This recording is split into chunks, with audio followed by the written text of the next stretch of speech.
Observons l'évolution du nombre de noyaux radioactifs N de T au cours du temps. À l'instant T égale 0, j'ai N0 égale 20 000 noyaux radioactifs. Je démarre la simulation. Au bout d'une seconde, il me reste 18 000 noyaux radioactifs. Pourquoi?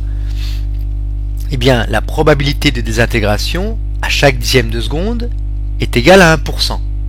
Autrement dit, toutes les secondes, 10% des noyaux radioactifs se sont désintégrés.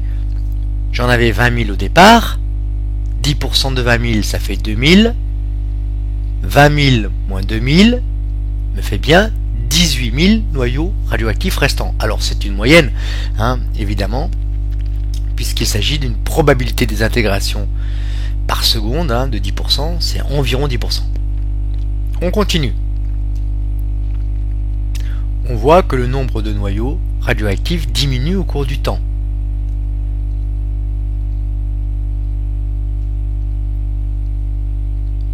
Au bout environ 7 secondes, eh bien, il ne reste plus que la moitié des noyaux initiaux. Cette durée de 7 secondes correspond à la demi-vie radioactive.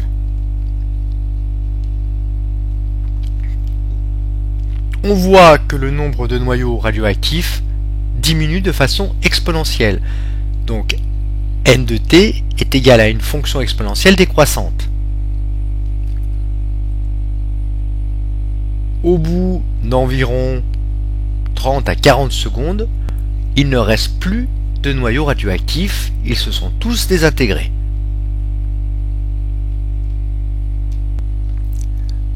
Loi de décroissance radioactive d'une population de noyaux. Le nombre de noyaux présents à l'instant T, noté N de T, par rapport au nombre de noyaux radioactifs à l'instant initial N0 est donné par la loi de décroissance radioactive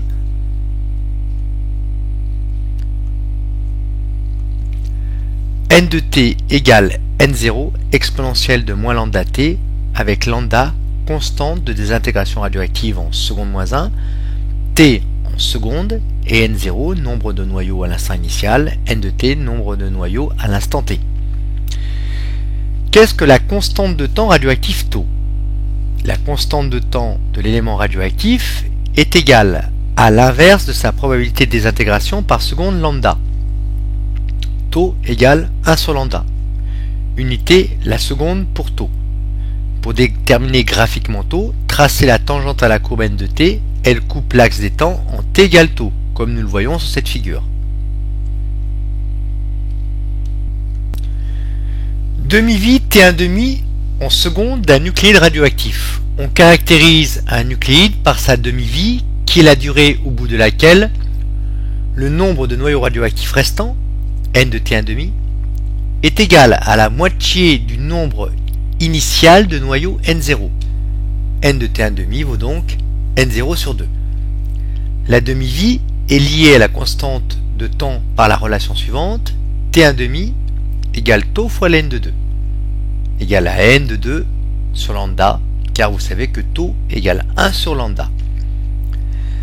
Activité maintenant d'un échantillon radioactif. Elle est égale à l'opposé de la variation du nombre de noyaux radioactifs, moins dn, divisé par la durée dt pendant laquelle il se désintègre. L'activité vaut moins dn sur dt.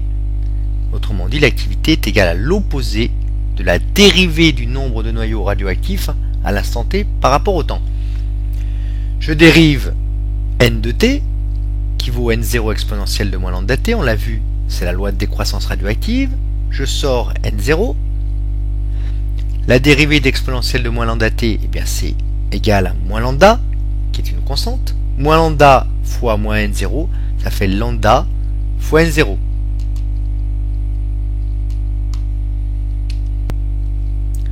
On retrouve n0 exponentielle de moins lambda t qui est n de t. Autrement dit, l'activité est proportionnelle au nombre de noyaux radioactifs à l'instant t. On peut l'écrire sous la forme également suivante, A0 exponentielle de moins lambda t. A0, qu'est-ce que c'est? Eh bien, c'est l'activité à l'instant t égale 0.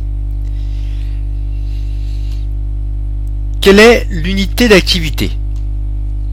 Eh bien, l'unité, c'est le becquerel. Quand l'activité vaut 1 becquerel, cela signifie que il y a une désintégration par seconde qui s'effectue. Si l'activité vaut 10 becquerel, 10 désintégrations par seconde, etc., etc.